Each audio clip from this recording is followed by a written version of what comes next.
नमस्कार दोस्तों, आइए आज हम एक कहानी सुनते हैं जिसका नाम है उड़ान।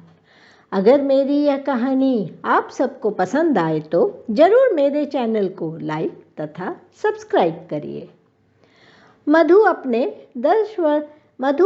10 वर्षीय बेटे आकाश को पुकारती हुई इस कमरे से उस कमरे की ओर बढ़ते हुए कह रही है, स्कूल का वक्त हो चला है बेटा, कहाँ हो? इतना कहते हुए वह ज्यों ही पिछवाड़े के आंगन पर आते ही उन्होंने देखा उनका बेटा एक टक ऊपर उड़ते हुए एक हवाई जहाज को देख रहा है।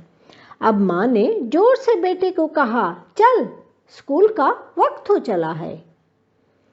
माँ ने बेटे से प्रश्न किया, हर वक्त तू गगन पर उड़ते हुए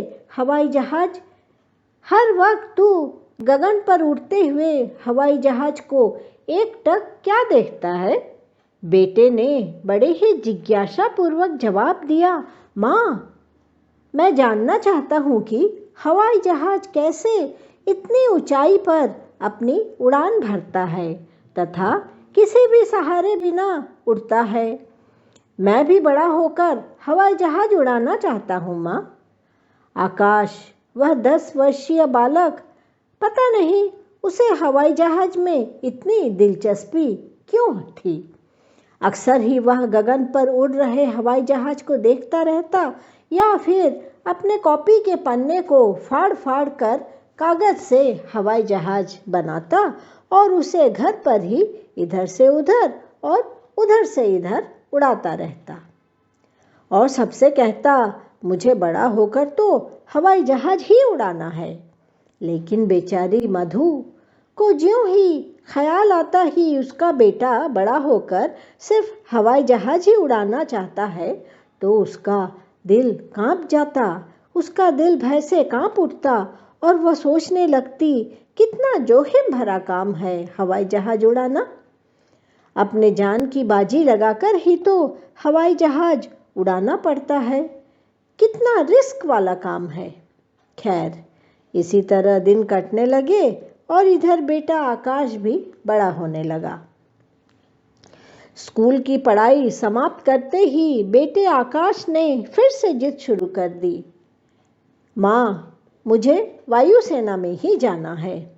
माँ ने लाख कोशिश की बेटे को समझाने की, पर बेटा राजी ही न हुआ और आखिर माँ ने अपने दिल पर पत्थर रखकर आकाश को वायुसेना में जाने की अनुमति दे दी। आकाश अब बहुत खुश है। अपने ट्रेनिंग के दौरान वह नई नई टेक्निक तथा नया नया काम सीखकर एक सफल वायुसेना का अधिकारी बनने की ओर क्रमशः बढ़ता चला जा रहा है। अपने अथक प्रयास, चेष्टा तथा दिन रात की कड़ी मेहनत के बलबूते पर ही तो वह आज हमारी वायुसेना का एक उच्च पदस्थ अफसर है। वो 3 साल बाद आज घर आ रहा है। माँ की खुशी का ठिकाना ही नहीं है। आज तो आकाश के मनपसंद के सारे व्यंजन बने घर में। अब घर पर आकाश अपनी माँ को अपने पास बिठाकर कह रहा है, माँ, तुम तो बेवजह चिंता करती हो। हमारी वायुसेना का काम इन दिनों बहुत ही सहज तथा आसान हो गया है, क्योंकि नए नए टेक्नोलॉजी अब आ गए हैं। इन दिनों के हवाई जहाज पहले जैसे नहीं हैं माँ, सब नए तकनीक से लैस होते हैं। कॉकपिट पर एक बड़ा सा डैशबोर्ड होता है जिसमें लगे हुए सारे बटन द्वारा ही हम हवाई जहाज को कंट्रोल कर पाते हैं।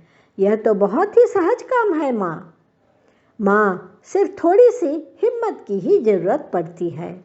माँ, तुम सोचो, रास्ते में कितनी गाड़ियाँ चलती हैं, वो भी एक दूसरे के बिल्कुल आगे पीछे बिल्कुल सट सट कर चलती है, लेकिन फिर भी तो कोई एक्सीडेंट रोज रोज तो नहीं होता।